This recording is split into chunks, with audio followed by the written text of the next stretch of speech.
On vous souhaite la bienvenue à ériclatour.com. Dans quelques instants, on reçoit un jeune homme qui est en secondaire 5 à l'école, à Farnham, à Jean-Jacques Bertrand. Il prépare actuellement un spectacle d'humour bénéfice pour son petit cousin. C'est son projet personnel de PEI également. Mais d'abord, Bistrot Braque, c'est un nouveau restaurant qui est là depuis 3 mois sur la place du marché. On reçoit les 2 jeunes entrepreneurs qui ont parti ce superbe projet.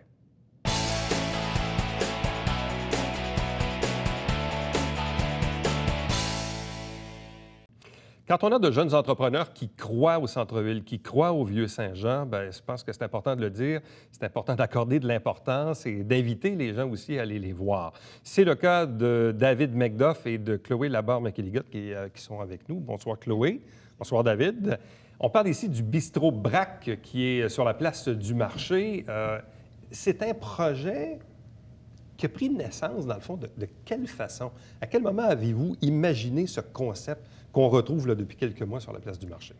Moi, je dirais que c'est à peu près 2 ans que les deux, on s'est approchés en se disant « Ah, OK, il faudrait peut-être partir un resto. » Les deux, on avait fait 2-3 emplois ensemble déjà. Qu'à ce moment-là, on savait comment on travaillait. On savait un petit peu aussi la vision de chacun, qui se ressemblait beaucoup. On avait regardé des locaux, pas dans le coin, par exemple. On avait regardé Boucherville, Sainte-Julie, Chambly, tout ça. Puis, à un moment donné, j'avais dit à David, je sais, peut-être qu'on pourrait regarder à Saint-Jean. Parce que Saint-Jean, c'est partir en affaires, peu importe où, c'est jamais évident. Chacun fait son propre succès, je pense. Puis partir en affaires aussi, quand c'est dans ta place à toi, parce que les deux, on est de Saint-Jean, je trouve que ça donne un petit coup de pouce qui est une petite affaire plus facile à mes yeux, à moi. Je pense qu'aux yeux de David aussi, notre monde qui nous suivait, des restaurants, la famille, les amis. Fait que le projet a parti d'en parler un petit peu parce qu'on a travaillé ensemble. Puis graduellement, on a dit OK, les formules, tu sais, c'était plein de questions au début, là. Et pourquoi la place du marché? Parce que généralement, la majorité des restaurants s'installent ici sur la rue Richelieu. Place du marché, il y en a qui ont déjà tenté l'expérience dans le passé. C'est une artère probablement qui a encore besoin un peu d'amour. Oui. Mais visiblement, bon, avec l'ajout de Braque puis de d'autres, éventuellement, ça va finir par... ça va être un peu plus joli. Mais dites-moi, pourquoi avoir choisi Place du marché, David? Bien, justement, au début, on était un petit peu réticents aussi. Moi, j'ai travaillé personnellement à la tomate rouge pendant longtemps, 4 ans sur 5, donc je connaissais un peu la place du marché. Justement, c'est vrai qu'il manque un peu d'amour, mais il y a beaucoup de potentiel sur la rue. Justement, il y a des super de beaux arbres, il y a le marché 2 fois semaine aussi. Donc, oui, non, c'est Chloé qui a vu le local en premier, qui m'en a parlé. Justement, je pense que ça fait presque 1 an avant qu'on parte le projet. C'était dans ces locaux qu'elle m'avait choisi, dans le fond, de visiter.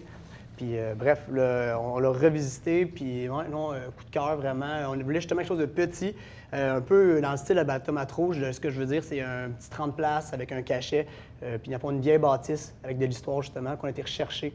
Puis, non, avec Place du marché, c'est ce qui a été nous chercher un peu. Quand on démarre un restaurant, puis une des questions qu'on doit se poser, oui, c'est l'emplacement du local, mais le nombre de places. En quoi ça vient influencer la gestion du restaurant d'avoir 20, 30, 40, 80 places? Ça change quoi dans votre modus operandi? Nous, ça dépendait beaucoup aussi. Tu sais, à la base, on s'est inscrit, moi puis David, au Centre d'aide aux entreprises. On a eu des mentors qui étaient attitrés, un couple, en fait, des gens d'affaires, qui ont pu nous éclaircir dans nos choix un petit peu au début. On avait déjà une idée, mais ils ont comme confirmé nos choix. Puis c'est beaucoup aussi, quand on trouve un local, de savoir les frais fixes. Après ça, on part de ça. On part aussi d'une formule. Qui a la même formule alentour aussi? Qu'est-ce qui fait qu'on se démarque des autres? Ça aussi, c'est important. Puis je pense que moi et David, on voulait quelque chose de petit, mais que les deux, on soit dedans à temps plein. Fait qu'à ce moment-là, si on était juste les deux à temps plein, on couvre quasiment tous les chiffres. En fait, on a un employé qui est là 20-25 heures semaine, je pense. Ouais. Dans le top, là, environ. Là. Fait que c'est ça qu'on a défini aussi avec tous les frais fixes, qu'on était là sur place. Quel genre d'emplacement, quel genre de place aussi. Là. Parlons de potentiel de revenus, parce que c'est ça les affaires aussi. Quand on prend la décision de dire, nous, on va choisir la formule apporter son vin. Moi, j'ai déjà fait plusieurs entrevues avec des restaurateurs qui sont souvent déchirés entre le fait j'y vas-tu pas. En même temps, c'est une belle marge de profit, ce qu'on peut faire avec l'alcool. Comment on en vient à ce choix-là, David? Bien, c'est sûr que moi, apporter votre vin, je pense que c'est gagnant, puis ça va juste de plus en plus être gagnant. Puis nous, justement, c'est ça qu'on s'est dit en calculant nos choses, nos chiffres. C'est que oui, on fait moins de ventes par personne, par tête qu'on calcule. Ouais. C'est sûr, vu qu'on ne vend pas d'alcool, on fait moins de ventes. Sauf que on trouve les deux qu'on s'attire, peut-être, ça fait pas une publicité, mais presque. C'est sûr que c'est attirant d'apporter votre vin sur... Une formule différente, c'est ça. je pense, que qu'est-ce que les autres Ouais. ont. On a beaucoup de bars aussi à Saint-Jean. On a plein de places à cocktails, dans les, tu sais, on a la Gabière. On en a plein sur la rue aussi. Fait qu'on voulait aller chercher un autre genre de clientèle. Puis personnellement, je pense qu'on se sentait un petit peu moins le temps mort. Tu sais, les restaurateurs, souvent, après les fêtes, il y a un petit temps mort. Je trouve qu'on le ressent un petit peu moins. Parce que David, vous avez une formule à porter son Je vin? pense que oui, ça Ouais. paraît un petit peu. C'est un frein, ça, des fois, à se dire 50, 60 la bouteille, plus les taxes, plus le pourboire. Donc, juste en vin, tu es rendu quasiment à 100 puis tu n'as Ouais, même pas ça mangé monte encore. Mhm. Donc, ça, c'est un pensez-y bien, là. Quand Oui, on... mais c'est un choix, par exemple, qu'on a fait qui était réfléchi. Je pense que c'est vraiment ça qu'on voulait. S'il y en a beaucoup qui nous demandent « Ah, c'est parce que vous avez de la misère avec votre permis. » Non, pas du tout. C'est vraiment un C'était choix, vraiment un choix, là. qui était fait. Ouais. Bon, là, vous êtes ouvert depuis combien de temps? 3 mois et demi, depuis le 25 Ouais. juillet, officiellement. Avez-vous eu des temps morts? Pas encore. Pas encore, non, On c'est espérait ça, quasiment ouais. pour souffler un peu, mais non, on est bien contents. Puis Ouais, on ça n'a va pas eu super bien. temps mort du tout. Puis à venir non plus à date. Je Non, on a vais un beau inverser temps ma des fêtes. question. Dans une semaine, là, vous refusez combien de monde à peu près? Ben, on n'a pas de lait, on calcule pas comment Non. on refuse, mais je sais qu'on pourrait C'est avoir... une je bonne pense, soirée, là, où t'es plein, là? on pourrait la remplir deux, trois fois. Avec les appels Ouais. reçus. Ah, quasiment Ouais. 3 fois, oui. Ouais. Là, tu te dis, toi, dans ce temps-là, est-ce que tu te dis, ah, j'aurais dû ouvrir un restaurant plus grand? Ou si c'est mieux, justement, d'être un peu comme, comment je dirais, tu sais, quand tu es une saveur moins accessible, puis là, Ouais. il faut que tu appelles, il faut que tu Créer une réserves, demande, tu crées une demande. Oui. Mais je pense de créer la demande aussi est le fun. Puis, tu sais, au début, on se disait, tu sais, quand tu ouvres quelque chose, tu te dis les gens, tu sais, tant qu'ils vont sur Internet, qu'ils trouvent le numéro, tu sais, ils vont t'appeler. On n'a pas fait de pub non plus. Tu sais, on ne savait pas comment ça allait partir. Puis, le téléphone sonne tout le temps. Puis à chaque fois, on se regarde, on fait comme aïe, aïe, on n'a pas fait de pub, tu sais. On a travaillé fort. Puis souvent, on s'est dit, ah, on est chanceux, on est chanceux, mais c'est pas juste la chance. Je pense aussi qu'on a travaillé fort pour ça. C'est ça, on travaille fort, Ouais. puis on est conscient aussi qu'au début, on se dit, on est conscient qu'on vient d'ouvrir. Donc, tu sais, peut-être ça va se calmer un jour, mais on est conscient qu'on ne veut pas juste prendre du volume en se disant, OK, on va prendre le plus de gens qu'on peut, mais finalement, la qualité, elle va diminuer. On veut garder le même standard, la même qualité, puis justement, on s'est dit, on est mieux garder notre 30 places, le remplir, quitte à refuser des gens, mais au moins, avec ça, on s'assure toujours de la même qualité, puis ouais, c'est sûr que c'est super flatteur, c'est super le fun de refuser des gens, là. Ouais. Mais c'est pas, on essaie toujours le plus possible, dans le fond, d'optimiser pour... il y en a qui sont prêts à venir manger vite, et nous le disent. Là, vous êtes ouvert du jeudi au dimanche. Ouais. Oui, jeudi au dimanche. Ça, le Et soir. dimanche, c'est quand même assez audacieux parce que ici à Saint-Jean, le dimanche, il n'y en a pas beaucoup d'ouverts. Oui, c'est ça Et aussi. vous avez C'était fait un le choix choix d'ouvrir au le début. dimanche. Ouais. C'était Ouais. soit le mercredi ou le dimanche. Puis encore là, une fois, on a regardé qu'est-ce qui se faisait alentour. Il y en a beaucoup qui étaient ouverts le mercredi. Puis, tu sais, nous, on est des gens de restauration, que les dimanches, c'est nos congés normalement. Fait qu'on se disait, il n'y a pas grand-chose. On a de la misère à rester à Saint-Jean. Puis finalement, on s'est dit, bon, on y va. On essaie les dimanches. Puis à date, souvent, la clientèle du dimanche, on remplit quand même. Ah ouais. On remplit quand même, mais c'est beaucoup monde, bar, restauration, qui ont vraiment un horaire à l'envers des gens du lundi au viennent nous vendredi. voir le dimanche. Oui, oui, oui. Puis souvent, eux, c'est comme leur vendredi. Fait que c'est une soirée aussi bien que c'est une journée de week-end, carrément. Ouais. Bon. Évidemment, votre carte de visite, c'est la nourriture. Donc, c'est le menu d'ailleurs qui a été renouvelé il n'y a pas tellement longtemps. Parlez-nous un peu de qui fait quoi là, au niveau du restaurant et de la cuisine. En fait, moi, je suis en cuisine seulement. David, lui, il a la chance qu'il fait les deux. Ouais, C'est ça vraiment fait... Vous avez des plus hybrides finalement. Ouais. vraiment. Ben, d'abord, ça fait, je pense, 12 ans depuis que j'étudiais à l'université à l'époque. J'étais serveur mes fins de semaine. C'est une super de belle job étudiante. Puis là, je me suis toujours dit la restauration, ça m'intéressait. Et un jour, j'ai dit, bon, je vais faire mon DEP en cuisine. Ça, c'est il y a 4 ans, mais c'est là qu'on s'est connus. Puis j'ai fait mon DEP en cuisine. Après ça, j'ai tellement aimé ça que finalement, j'ai continué pendant 4 ans en cuisine. Puis fait que c'est pour ça que oui, je peux faire les deux, puis je suis super content. Ça fait dans le fond, ça permet qu'on arrive à tout faire les deux avec, comme on disait au début, juste un employé. Puis c'est sûr que moi, mon service il est influencé parce que je fais la préparation, la mise en place toute la journée avec Chloé. Un petit peu avant que les clients arrivent, là, je me remets en serveur. Là, je m'occupe de la salle, de gérer la salle, tout ça. Puis avec ça, c'est sûr que mon approche est différente parce que j'ai les mains dans la nourriture toute la journée. C'est un serveur qui C'est- connaît son menu Ouais. pas mal par cœur. Ouais. Ouais. Puis c'est le fun, on a une cuisine à air ouverte en plus, fait que c'est facile s'il y a des allergies ou peu importe quoi. Tu sais, on a un feed tout de suite avec la cuisine aussi. Puis, ouais, c'est Mais le fun. même, est-ce que, je sais pas, au niveau de l'humeur ou de la psychologie, pour toi qui es derrière les chaudrons là, durant la soirée, le fait d'avoir le contact avec le public, ça doit être drôlement plus intéressant que d'être dans une cuisine avec des Ouais. néons, là, je sais pas. Ben moi, au début, j'étais pas vraiment habituée. Ah, non? non, j'étais pas vraiment habituée. T'étais plus gênée un peu? Ben, j'ai tout été habituée avec une cuisine fermée. Puis David a demandé, il me dit, ah, tu sais, peut-être une cuisine ouverte serait le fun. Puis c'est vrai que, tu sais, à y repenser, là, je me suis habituée, puis je me dis, tu sais, les gens ne sont pas en train de manger en avant de moi carrément. Puis souvent, les gens, ils aiment ça. Ils savent qu'est-ce qui se passe, ça fait de l'action aussi un peu à regarder. Puis je m'étais habituée. Au début, par exemple, c'était pas évident. C'était pas évident, mais j'aime ça.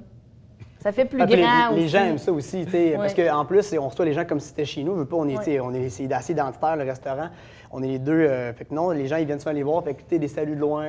Puis aussi, tu es toute seule en cuisine. T'entends les commentaires aussi, les gens qui viennent payer à la caisse à côté de David. Puis, je les vois, puis hey, merci, c'est super bon. Ou ça fait du bien, ça aussi. C'est la petite claque dans le dos. Finalement, je me dis, c'est bien une cuisine ouverte.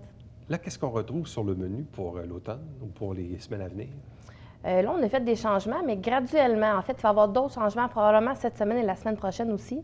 C'est pas toujours évident aussi d'enlever comme tout ce qu'on a sur le menu puis repartir à zéro, étant donné qu'on est juste les deux. Là, de nouveau, on a un os à la moelle, on a des trucs braisés aussi, confits, on a de la porchetta, on va sûrement éventuellement remettre un classique de foie gras. Je trouve que ça fait pas mal automne-hiver, mais ça change beaucoup. On s'est dit qu'on allait changer le menu à peu près aux 3 mois. Là, on est pas mal dans notre 3 mois. Même d'été, tout ce qui est plus les ceviches, les poissons frais, on s'en va vraiment plus dans des braisés. Des choses un petit peu plus lourdes. C'est quoi les commentaires jusqu'à présent que les gens vous font? C'est juste du positif jusqu'à maintenant. Vraiment, là, on est conscient que justement, il ne faut pas qu'on s'emballe, mais c'est vraiment du positif. Des bonnes portions. Il y a beaucoup, ça ressort beaucoup. Ça, c'est aussi ce qui est, par contre, les points, je pense, qui ressortent, là, vu que je suis serveur, c'est le côté créatif, des nouveaux ronds. Mais Chloé est bonne pour mixer des goûts, des saveurs, des textures. On aime mieux avoir un petit menu, 5 choix de plats, 5 choix d'entrée, mais bien travaillé. Tout est là pour un équilibre sur la saveur, la texture. Puis justement, c'est d'ailleurs les faire un petit peu sortir de leur zone de confort. Des fois, justement, on avait un tartare de canard, les gens, il y en a qui étaient sceptiques, puis on leur disait, essayez-le, bref, puis finalement, on arrivait à couper justement des fois les réticences que les gens avaient. Fait que, mais avec un menu assez, on veut le changer, on veut pas avoir juste des spécialités. Des fois, on s'en demandait, c'est quoi votre spécialité? Mais notre spécialité, c'est de changer de menu. C'est ça qu'on veut faire. Puis nous aussi, on n'est pas en restauration pour faire des quoi de routinier. Fait qu'avec ça, on s'amuse à changer de menu. Puis des bonnes portions aussi, on se faisait quand même assez... C'est vrai que les bonnes portions, ça revient, le décor aussi, les lampes. Oui, les lampes. Ça, on s'en fait tout le temps parler décor et portions. Là, ça fait 3 mois. Évidemment, les fêtes s'en viennent et tout ça. Vous êtes très dans le présent, mais est-ce que parfois, vous avez d'autres rêves ou d'autres possibilités de développement ou comment vous regardez ça? Des fois, vous avez le nez collé sur la vitre, là, mais dans 3 mois, dans 6 mois, dans 1 an, dans 2 ans, est-ce que non, vous moi, pensez je à pense ça, qu'il y a des déjà fois? d'autres projets qui se mijotent parce que les deux, on est un peu des bébites de travail. Là. Non, il y a d'autres projets. Je pense que le brac, ça ne sera pas juste le brac. Éventuellement, je pense qu'il va y avoir autre chose ou qu'il va y avoir d'autres formules qui vont se développer dans le même restaurant. Mais je pense que ça ne sera pas juste ça. OK.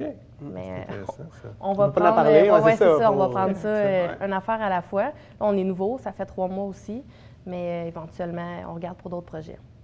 Chloé, David, merci beaucoup. On vous Ça me souhaite fait la plaisir. meilleure des chances dans votre plaisir. projet. On invite les gens, bien sûr, à réserver d'avance. Là, vous êtes rendu où dans vos les réservations? C'est les samedis qui partent vite. Là. Les OK. samedis, on est Février, rendu je dirais, en février. Pour les Pour samedis? les vendredis. Vous êtes rendu en février? Oui, Ouais. oui. Mais les jeudis, vendredis, dimanche, là, surtout les jeudis, dimanche, à la dernière minute, là, il y a plus C'est plus force facile. On va prendre de une la chance. place. Ouais, C'est ouais, ça, ouais. oui. Mais il faut appeler, c'est ça le truc. Des fois, on a des cancellations. Oui, il y a fait ça que aussi. vraiment, il ne faut pas avoir peur, il faut appeler. Faut appeler. Ouais. Vous allez répondre. Puis on répond. Oui, oui, c'est Ou on rappelle, tout à fait. super vite. Merci beaucoup. Ben, merci. Restez avec nous, puisqu'au retour, on vous parle d'un spectacle bénéfice qui va se tenir le 6 décembre prochain du côté de Farnham.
On vous donne rendez-vous pour le dimanche 6 décembre de 14 à 16 heures à l'auditorium de l'école secondaire Jean-Jacques Bertrand, c'est du côté de Farnham. Avec nous pour parler de cet événement, il s'appelle Jerry Loisel.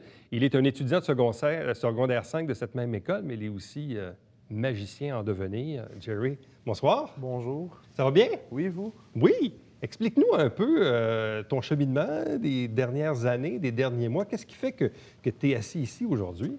Dans le fond, moi, j'ai décidé cette année, pour mon projet personnel, vu que je suis en secondaire 5, d'organiser et d'animer un spectacle d'humour à mon école. J'ai décidé de faire ça, dans le fond, parce que je suis intéressé dans le domaine de l'humour. C'est ça que je veux faire plus tard comme profession et comme métier. Et je me suis dit, quoi de mieux que d'animer un spectacle d'humour? Ça va m'aider dans le domaine, dans le fond, me donner une base et tout ça. Bon, parle-nous du projet personnel en soi. C'est quoi? C'est une exigence d'un de tes cours, ça? Dans le fond, le projet personnel, vu que j'étais en secondaire 5 au programme d'éducation internationale, PEI. ouais, c'est ça, je devais faire, en secondaire 5, on doit faire un projet personnel. Donc, on peut faire tout ce qu'on veut. J'aurais pu écrire un livre, j'aurais pu faire un documentaire. Dans le fond, le choix est libre. C'est juste qu'on a beaucoup de travail à faire, puis le projet, il est quand même assez long. Puis ils disent d'y aller, dans le fond, avec ce qu'on aime, vu que c'est quand même un gros projet. Fait que moi, j'ai été... Tu as décidé de mettre sur pied, donc, ton C'est projet ça. personnel, c'est le spectacle d'humour Bénéfice. Ouais. On dit bénéfice parce que les fonds amassés vont aller à ton petit cousin Florent. Oui. Qui est-il? Dans le fond, c'est ça. Comme tu l'as dit, c'est mon petit cousin Florent, atteint de la paralysie cérébrale de stade 5, le stade le plus élevé de la paralysie. Quel âge a-t-il? Il a 7 ans maintenant. Dans le fond, Florent... il n'est pas né avec la paralysie, avec cette maladie-là. Dans le fond, en allant quelque part, ses parents ils ont remarqué que Florent était vraiment très blême, qu'il saignait du nez. Ils l'ont emmené tout de suite d'urgence à l'hôpital parce qu'ils ne trouvaient pas ça normal. Il y avait 3 semaines. En se rendant à l'hôpital, les médecins et les docteurs, ils se sont rendus compte que, dans le fond, qu'est-ce qu'il avait fait? Il avait fait une hémorragie interne dans les poumons, une pneumonie et une septicémie. Dans le fond, ça, c'est ça, c'est d'avoir, dans le fond, ton sang est infecté par une bactérie. Et ces 3 choses-là ont fait que, dans le fond, il y a eu, un arrêt cardio-respiratoire. Puis, dans le fond, Ce qui a entraîné par la suite la condition de la paralysie cérébrale et non pas une paralysie de naissance. C'est ça. Une vraie, si je peux me permettre l'expression, c'est vraiment une bad luck. Bon, évidemment, c'est un drame dans une vie d'avoir la naissance d'un jeune qui est atteint de paralysie cérébrale. Je présume que ça doit être doublement un choc d'apprendre que ton enfant est en santé, que 3 semaines après, c'est plus le cas. Tu es quand même relativement jeune et tout ça. À quel moment, toi, tu as voulu faire le lien, disons, entre ton projet personnel, le spectacle d'humour et le dédier à ton cousin Florent? Dans le fond, moi, en gros, j'ai décidé de donner ça parce que j'y vois quand même assez souvent, même s'il habite à Beaconsfield. C'est à peu près à 1 heure de chez moi. À chaque fois que je le vois, dans le fond, je vois à quel point ses parents ils ont vraiment besoin d'aide. Ils sont rendus avec 4 enfants maintenant, avec Florent. Ils ont un bébé naissant, puis ils ont vraiment besoin d'aide. Puis je vois que, dans le fond, ils travaillent fort, puis qu'ils sont vraiment soudés. Puis c'est ça que je trouve qui est plate. Ils sont soudés, ils s'aiment fort, puis ils ont vraiment besoin de cette aide-là. Fait que je me suis dit, quoi de mieux que de les aider. Puis dans le fond, pourquoi que j'ai décidé de leur donner à eux puis pas à une autre fondation, c'est que dans le fond, quand je vais y retourner chez eux, mais je vais pouvoir voir à quoi ça a servi, que je leur donne cet argent-là, voir c'est quoi en quoi ça a été bénéfice pour eux. Ah oui, tout à fait. Donc, ton projet personnel de mettre sur pied le spectacle d'humour Bénéfice, ton projet, quoi, ça a commencé il y a quelques semaines, quelques mois? Ça a commencé au début de l'année scolaire, mais dans ma tête, ça mijotait depuis... Depuis longtemps? Oui, depuis un ou 2 ans. Là. Et là, tu t'es activé, quoi, depuis septembre? Oui, depuis septembre, là, activé... je faisais pas mal ça toute ma semaine, là. Là, parmi les invités, on a Francis Papineau, Guillaume Pinault, Richardson Zephyr, Reda Saoui et Dave Morgan. Ouais. Qui sont-ils? Ce sont tous des humoristes de la relève que j'ai contactés via Facebook. Je les ai tous vus à l'émission En route vers mon premier gala, Juste pour rire. Je les ai vus également, certains d'entre eux, je les ai vus également à des soirées d'humour que j'ai assistées. Je les ai vraiment trouvés excellents, des très bons humoristes de la relève. sérieusement. Et je me suis dit, pourquoi pas les inviter. Donc, j'ai envoyé une demande à 34 humoristes. Et oui, à 34 humoristes de la relève. 34? Ouais. OK, t'en as ciblé 34? Oui, 34 bons humoristes de la relève. Et j'y ai été vraiment avec... Et ces 5-là ont répondu à l'appel. positivement? Oui, et oui, je peux confirmer que ce sont d'excellents humoristes, des styles différents, Ouais. mais tous excellents. Qu'est-ce que tu as marqué dans ton argumentaire pour les convaincre? Pour les convaincre. J'ai dit que c'était pour mon petit cousin, que c'était Ouais. une très bonne cause. Je leur ai dit, dans le fond, que moi, ça m'aiderait, parce que Ouais. moi, je veux aller dans ce domaine-là. Également, je vais faire, excusez-moi, de l'animation. Je ne vais pas juste organiser un spectacle puis je leur laisse ça de même. J'anime le spectacle en plus. Donc, moi, c'est une très bonne expérience. Puis je me dis, je leur ai dit, dans le fond, eux autres, ils vont m'aider là-dedans. En même temps, ça va leur donner... Et là, quand tu en as eu 1, puis 2, puis 3, puis 4, puis 5 Ouais. qui répondaient positivement, là, c'était quoi ta réaction? J'étais vraiment fébrile. Là. Au début, ça marchait. J'en avais 2 qui m'avaient dit oui. Et là, j'ai décidé, je me suis retourné, je leur ai renvoyé d'autres contenus, pourquoi ils devraient venir. Et là, quand j'en avais d'autres qui me répondaient, là, quand j'ai eu mes 5, finalement, j'étais vraiment, vraiment content. Là. Puis là, en plus, c'était vraiment des humoristes que j'aimais, comme j'ai dit précédemment. Dans le fond, j'étais très content. Bon, donc là, ça, c'est dimanche, le 6 décembre, de 14 à 16 heures, Oui. à l'auditorium de l'École secondaire Jean-Jacques Bertrand Oui. à Farnham. C'est 15 du billet pour les adultes, rabais étudiant de 5 sur présentation d'une carte étudiante pour les étudiants, bien sûr, de l'École secondaire. De n'importe quelle école Et secondaire. de n'importe quelle école. Eh bien, OK. en fait, de n'importe quelle école universitaire, cégep. C'est bon. Et là, dis-moi, il y a quoi, 300-400 places là-dedans, à peu près? Il y a 300, c'est pas super clair avec l'école, mais il y a environ, ça tourne, c'est entre 340 et 350 places. OK, disons 350 Ouais. pour faire un chiffron. Oui. Donc, tu peux ramasser quand même pas mal de sous avec ça. Oui, mais je m'avais fixé un montant de 3 000 à ramasser. Je me trouvais que c'était quand même un bon montant pour Florent, mais c'est sûr que le but, c'est de ramasser le maximum de sous. Mais je me suis dit, avec ça, moi, je serais satisfait OK. de mon spectacle. Bon, là, ça vient d'être annoncé, tout ça. C'est sur Facebook et tout. Est-ce Ouais. qu'il y a déjà pas mal de billets de vendus? À présent, c'est ça, j'ai commencé ma vente de billets la semaine dernière. Je n'ai pas vendu beaucoup de billets jusqu'à présent. J'en ai environ une trentaine OK. de vendus. C'est toujours ça, bien sûr, mais oui, j'attends. Dans le fond, je vais faire encore plus de publicité, mettre des affiches un peu partout dans Farnham. J'ai déjà commencé, mais vraiment doubler d'efforts pour la publicité pour qu'il y ait le maximum de gens, pour que je fasse, j'espérais, une salle comble. En même temps, souvent, quand on organise ce genre de truc-là, les gens, ils sont souvent dernière minute. Oui, Ça stresse les organisateurs. oui. Mais souvent, dans la confirme. dernière semaine, c'est là que ça déboule un peu. Ou à la porte, bien sûr. Ou à Ils la viennent porte, acheter bien des sûr, billets à la porte. la journée même. Mm. Quel genre d'animation tu veux offrir? Quel genre de soirée tu veux offrir? Bon, chacun va faire sa prestation, mais toi, tu vas faire des liens avec tout ça, là, l'intro, l'extro.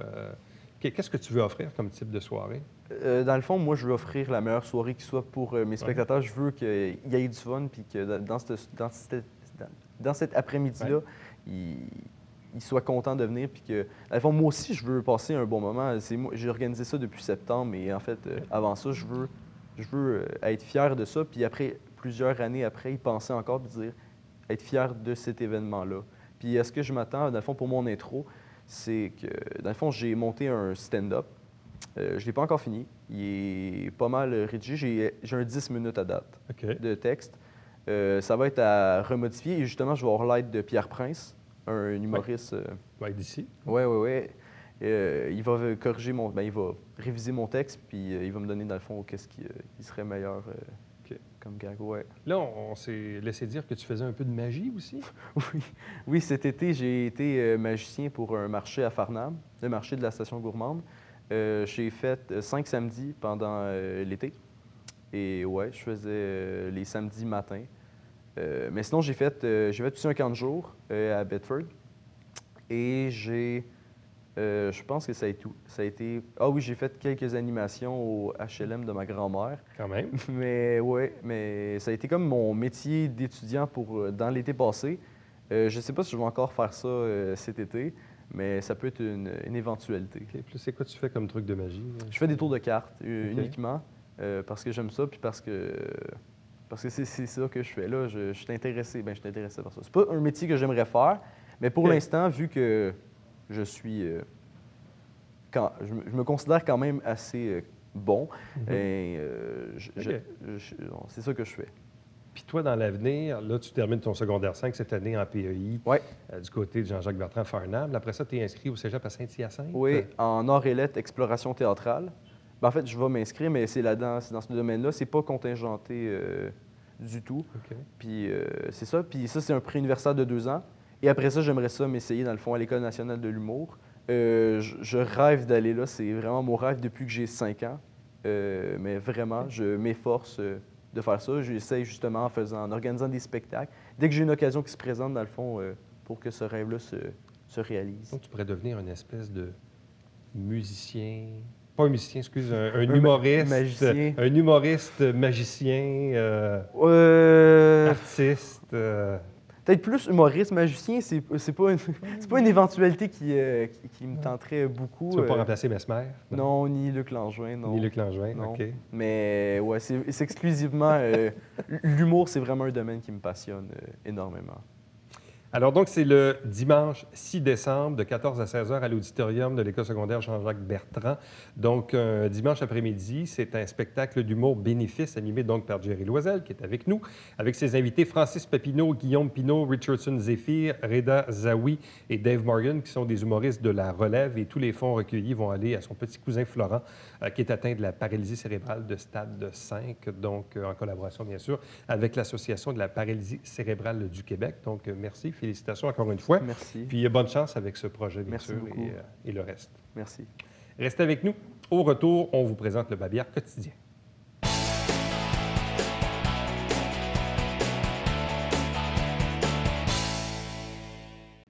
Le Centre de femmes du Haut-Richelieu vous invite à venir cuisiner des petits plats en prévision des fêtes. Donc, c'est de la cuisine collective. Pour information, vous avez l'adresse du site Internet au bas de l'écran. À chaque semaine, on vous présente des extraits du conseil municipal via l'émission Saint-Jean-sur-Richelieu. Vous avez la grille horaire. Ne manquez pas le télébingo tous les dimanches matins à 9h30 en direct avec 3 500 $ en prix. Carte pleine qui est à 2 000, 30 dépositaires pour acheter vos livrets. Et entre-temps, si vous désirez me joindre, faites-le par courriel à Éric Latour en un mot à commercial tvhr9.com. À demain. Bye-bye.